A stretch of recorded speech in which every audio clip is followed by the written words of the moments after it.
Hello বন্ধুরা, আজকে আমি তৈরি করব ঘরে পাতা চিনি পাতা দেব। তো ঘরে অন্য কোনো কিছু এর মধ্যে ভেজাল নেই। দুধটাকে প্রথমে ভালো করে জাল দিয়ে নিয়েছি এবং এটাকে ডিপও করে নিয়েছি। আমার অনেকটা দুধ ছিল, 500 দুধ ছিল। 500 দুধটাকে নেড়ে নেড়ে এইরকম করেছি। একটু ডিপ করে নেবেন, তবে দইটা খেতে ভালো হবে আর চাপও হবে, জল কাটবে না।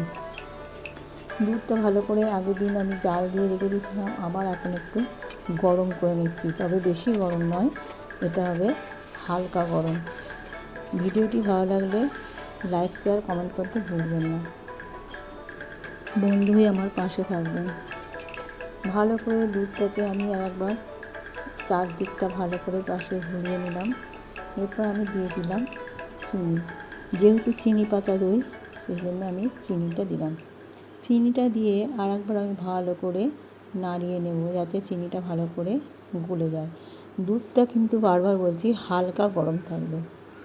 এরপর দিয়ে দিলাম আমুল পাউডার, যেটা দিয়ে চা খাওয়া হয়, একটা 10 টাকার প্যাকেটে। ভালো করে দইটা ভালো করে নেড়ে নিলাম। দুধটা ভালো করে আমি ঘুটিয়ে নিলাম, যাতে ডেলা জমে না থাকে, সেজন্য বারবার করে আমি ঘুরিয়ে নিলাম। দেখতেই পাচ্ছ যে কোনো রকম এর মধ্যে দানা নেই, সুন্দরভাবে বেশ মিক্সড হয়ে গেছে। ভালো করে হাতা দিয়ে ঘুরিয়ে নিলাম। বারবার করে নাড়তে হবে, এই কারণে যাতে জমে না যায়, চারদিকে সরটা যেন না পড়ে। এরপর আগের দিনে আমার পাতা দই ছিল অল্প, ওই দইটাকে ভালো করে ঘুটিয়ে নিলাম, ভালো করে ফেটিয়ে নিলাম দইটাকে। আগের দিনের দইটা দিয়ে ওই দুধের মধ্যে ঢেলে দিলাম, আবার ভালো করে ওটা নেড়ে নিলাম। সুন্দরভাবে চারদিক থেকে ঘুরিয়ে নিলাম, ভালো করে নেড়ে নিলাম দইটাকে।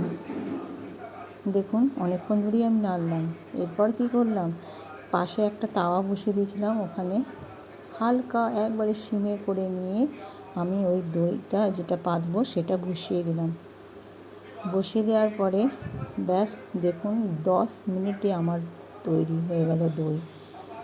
লোক না আসতে আসতে আমার দই তৈরি হয়ে গেল। এই গরমে দই দিয়ে শরবত, ভাত বা শুধু যা খুশি খেতে পারেন। মাত্র 10 মিনিটে তৈরি। দেখুন, দেখে নিন দইটা, আরেকটু তবে জমবে, এতেই অস্থির। তাহলে ফিরে আসছি আমি আবার পরে নতুন একটা ভিডিও নিয়ে।